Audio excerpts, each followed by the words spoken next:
नमस्कार मेरे प्रिय विद्यार्थियों। आज मैं प्रस्तुत करने जा रहा हूँ राष्ट्र कवि मैथिली शरण गुप्त की कविता मातृभूमि।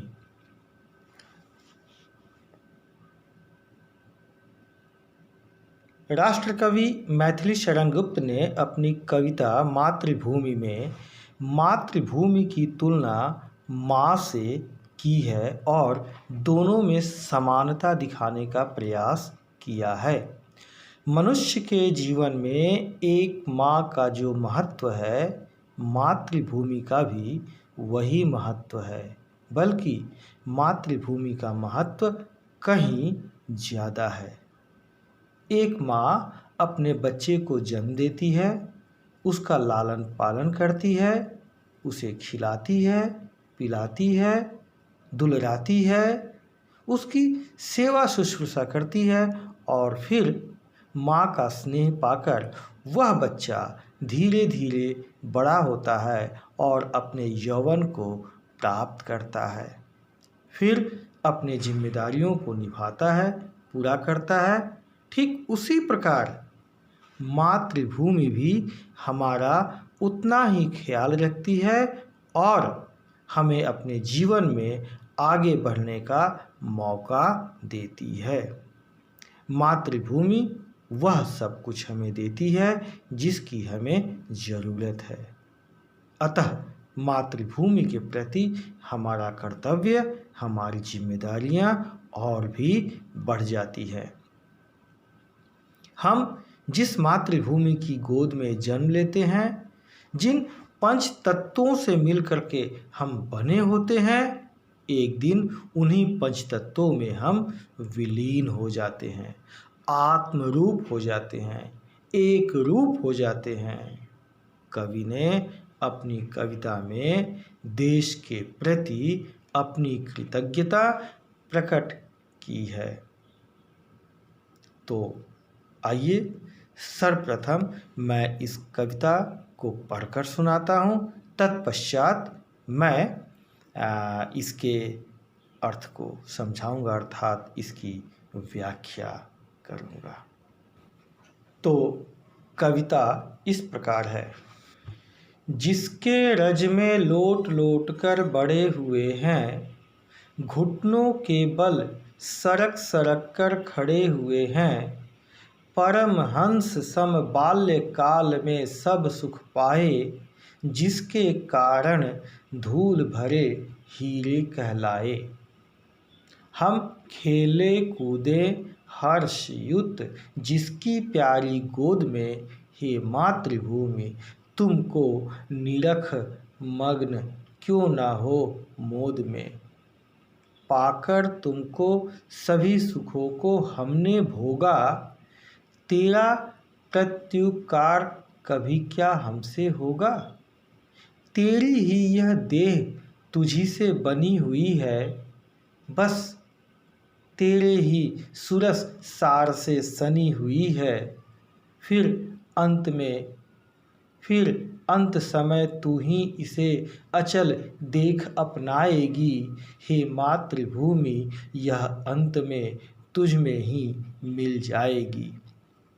जिस पृथ्वी में मिले हमारे पूर्वज प्यारे, उससे हे भगवान कभी हम रहे न न्यारे।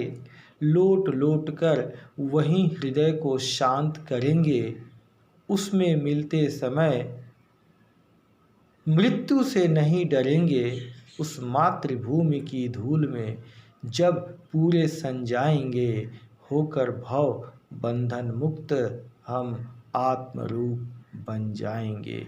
कवि मैथिली शरण गुप्त। आइए मैं आप लोगों को इस कविता की व्याख्या समझा रहा हूँ, बता रहा हूँ। तो मैं प्रत्येक पंक्ति को पढ़ते हुए उसका अर्थ आप लोगों के समक्ष प्रस्तुत करने का प्रयास करूँगा। जिसके रज में लोट लोट कर बड़े हुए हैं। एक बच्चा जब जन्म लेता है वह दो स्थानों पर जन्म लेता है। एक तो वह अपनी माता की गोद में आता है जन्म लेने के पश्चात, और दूसरा वह मातृभूमि, उस देश की भूमि में अपना स्थान ग्रहण करता है। बच्चा माता की गोद में खेलता है, माँ उसे प्यार करती है, उसका ध्यान रखती है।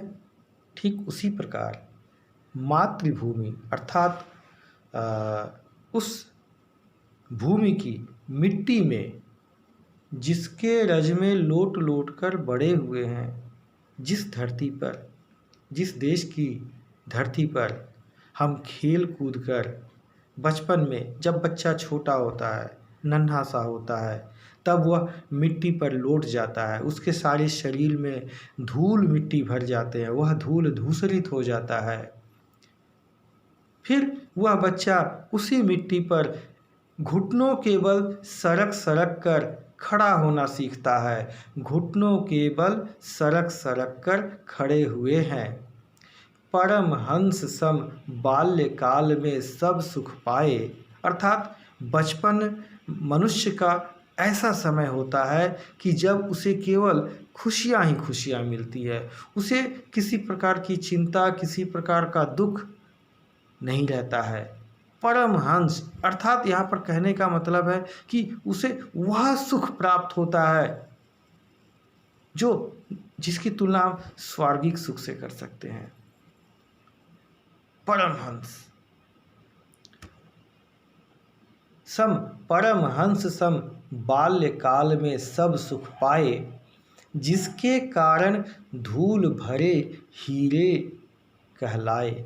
बच्चा जब मिट्टी में खेल कर लौट करके अपने संपूर्ण शरीर को धूल धूसरित करके आता है ना, तो उसकी माँ बहुत प्रसन्न होती है। अपने बच्चे को वह गोद में उठा लेती है, अपने आंचल से उसे झाड़ती है, पोंछती है, उसे प्यार करती है, उसे दुलारती है। बच्चे का यह रूप देखकर हर माता पिता का मन जो है ना, एकदम से मस्त हो जाता है, खुश हो जाता है। जीवन में ऐसी खुशी और कहीं नहीं मिलती है। इसलिए कवि कहते हैं, हम खेले कूदे हर्ष युद्ध जिसकी प्यारी गोद में। किसकी प्यारी गोद में? एक तो माँ और दूसरा मातृभूमि। हे मातृभूमि तुमको निरख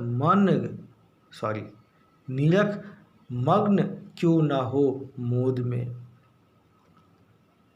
बच्चा अन्य बच्चों के साथ खेलता है। जब तक वह खेलता है अपनी माँ को भूल चुका होता है, लेकिन जैसे ही उसे अपनी माँ की याद आती है, वह दौड़ा हुआ अपनी माँ की ओर चला आता है, और जिस पल वह अपनी माँ को देखता है उसका मन खुशियों से झूम उठता है। वह बहुत प्रसन्न हो जाता है, मानो उसे वो सारी खुशियाँ मिल गई जिसकी उसने कल्पना की थी। तो इसी प्रकार हमें भी वही खुशियाँ मिलती है जब हम अपनी मातृभूमि को देखते हैं। सस्य श्यामला है ना, चारों तरफ हरियाली, नीला आकाश, गगनचुंबी इमारतें, कल कल प्रवाहित होती नदियाँ, हरे भरे वन,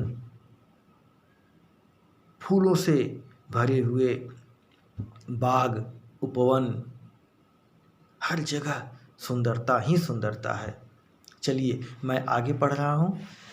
पाकर तुमको सभी सुखों को हमने भोगा।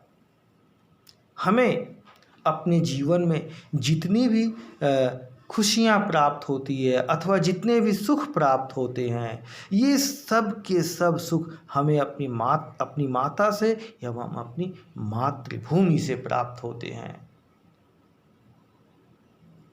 इसलिए कवि कहते हैं, तेरा प्रत्युपकार कभी क्या हमसे होगा। क्या तुम्हारा जो उपकार हमारे ऊपर है, तुमने जो किया है उपकार, क्या हम भी बदले में ऐसा उपकार तुम्हारे साथ, हे माता, तुम्हारे साथ कर पाएंगे, तुम्हारे लिए कर पाएंगे? शायद कभी नहीं, यह असंभव है। 7 जन्म लेने के पश्चात भी हम अपनी माता और मातृभूमि के ऋण से मुक्त नहीं हो सकते। तेरी ही यह देह तुझी से बनी हुई है। हमारा यह शरीर, जिसे कहा जाता है पंच तत्वों से मिलकर बना हुआ है। और ये पंच तत्व कौन कौन से हैं? अग्नि, जल, वायु, मिट्टी और शून्य। शून्य यानी आकाश। तो एक दिन जब हमारी मृत्यु हो जाएगी, तब हमारा यह शरीर जिन पंच तत्वों से मिलकर बना है, उन्हीं पंच तत्वों में एक बार पुनः विलीन हो जाएगा। कवि कहते हैं, तेरी ही यह देह तुझी से बनी हुई है, बस तेरे ही सुरस सार से सनी हुई है। अर्थात जो भी रस, पानी, पोषक तत्व इस शरीर के गठन के लिए आवश्यक है, वह सब कुछ हमें इस धरती से ही प्राप्त होता है। फिर अंत समय तू ही इसे अचल देख अपनाएगी। अंत समय जब यह शरीर निष्प्राण हो जाएगा, अचल हो जाएगा, जब इसकी हरकतें बंद हो जाएगी, जब हमारी सांस की डोरें रुक जाएंगी, अर्थात जब हम मृत्यु को प्राप्त करेंगे, हे मातृभूमि, यह अंत में तुझ में ही मिल जाएगी।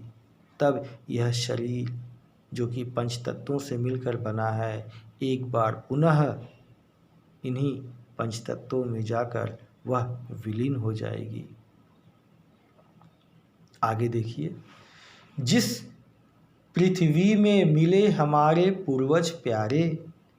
ऐसी बात नहीं है कि केवल हमारी मृत्यु होगी, हम मारे जाएंगे और इन पंच तत्वों में हम विलीन हो जाएंगे, बल्कि जो हमारे पूर्वज रहे हैं, जो अब इस दुनिया में नहीं है, जिनकी मृत्यु हो चुकी है, वे भी धरती माँ की गोद में समा चुके हैं। जिस पृथ्वी में मिले हमारे पूर्वज प्यारे, हमारे पूर्वज हमारे लिए बहुत प्यारे हैं। उससे हे भगवान कभी हम रहे न न्यारे। कम से कम हम तो यह कह सकते हैं कि हमारे पूर्वज हमारे लिए बहुत प्यारे रहे हैं। हम उनकी तुलना में उतने प्यारे नहीं हैं, फिर भी लौट लौट कर वहीं हृदय को शांत करेंगे जब हमारा अंत समय आएगा, जब हमारी मृत्यु होगी, जब हमारे प्राण पखेरु उड़ने को होंगे। तब इसी धरती माँ की गोद में, मातृभूमि की गोद में हम अपने हृदय को शांत करेंगे, अर्थात धीरे धीरे हम अपने प्राणों को त्यागेंगे।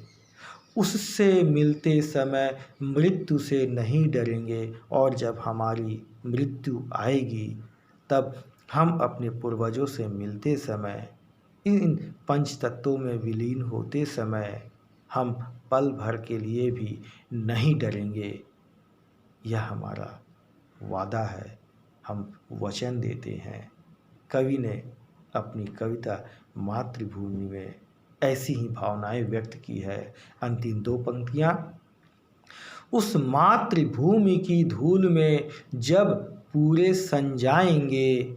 सन जाना यानी अच्छी तरह मिल जाना, है ना, अच्छी तरह मिल जाना।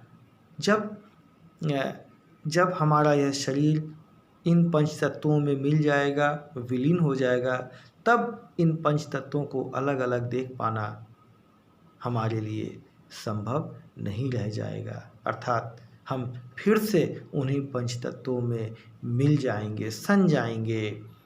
होकर भव बंधन मुक्त हम।